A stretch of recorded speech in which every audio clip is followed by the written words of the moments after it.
क्या आप जानते हैं कि गांधारी का पहला विवाह बकरे के साथ क्यों हुआ था? आइए जानते हैं आज की वीडियो में। दर्शकों, अभी तक हम सभी यही जानते थे कि गांधारी का विवाह हस्तिनापुर के महाराज धृतराष्ट्र से हुआ था। लेकिन ये बहुत कम लोगों को मालूम है कि गांधारी के दो विवाह हुए थे। बहुत से लोगों ने गांधारी के पहले विवाह की ये कहानी नहीं सुनी होगी कि गांधारी का विवाह पहले हस्तिनापुर के महाराज धृतराष्ट्र के साथ नहीं, बल्कि एक बकरे के साथ हुआ था। ये तो हम सभी जानते हैं कि गांधारी गांधार के सुबल नामक राजा की बेटी थी। गांधार की राजकुमारी होने के कारण उनका नाम गांधारी पड़ा। ये हस्तिनापुर के महाराज धृतराष्ट्र की पत्नी और दुर्योधन आदि कौरवों की माता थी। कहते हैं कि जब गंगापुत्र भीष्म नेत्रहीन धृतराष्ट्र के साथ गांधारी के विवाह का प्रस्ताव लेकर गांधार पहुंचे, तो वहां के राजा सुबल ने इस प्रस्ताव को स्वीकार कर लिया। विवाह के बाद जब धृतराष्ट्र को गांधारी के पहले विवाह और उसके विधवा होने की बात का पता चला, तो वह आग बबूला हो गया और पूरे गांधार राज्य को समाप्त करने के लिए उस पर आक्रमण कर दिया।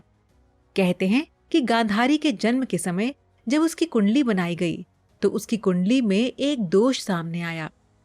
पंडितों ने गांधारी के पिता सुबल को बताया कि शादी के बाद उनकी पुत्री विधवा हो जाएगी, क्योंकि जिस व्यक्ति से गांधारी की शादी होगी उसकी मृत्यु निश्चित है।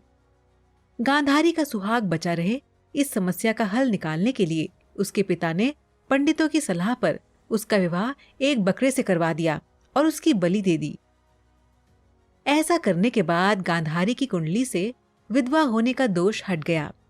बाद में गांधारी का विवाह हस्तिनापुर के धृतराष्ट्र से करवाया गया।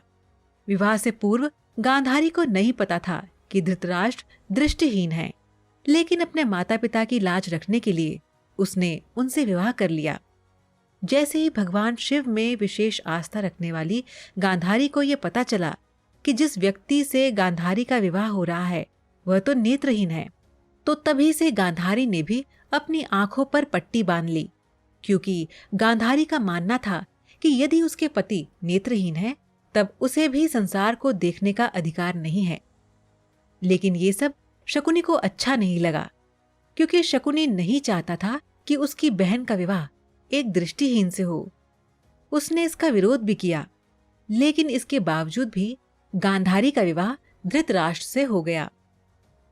तो दर्शकों, आज का सवाल आपके लिए ये है कि क्या आप बता सकते हैं कि गांधारी के भाई का क्या नाम था? आप इसका जवाब हमें नीचे कमेंट बॉक्स में दीजिए। हमें आपके जवाब का इंतजार रहेगा।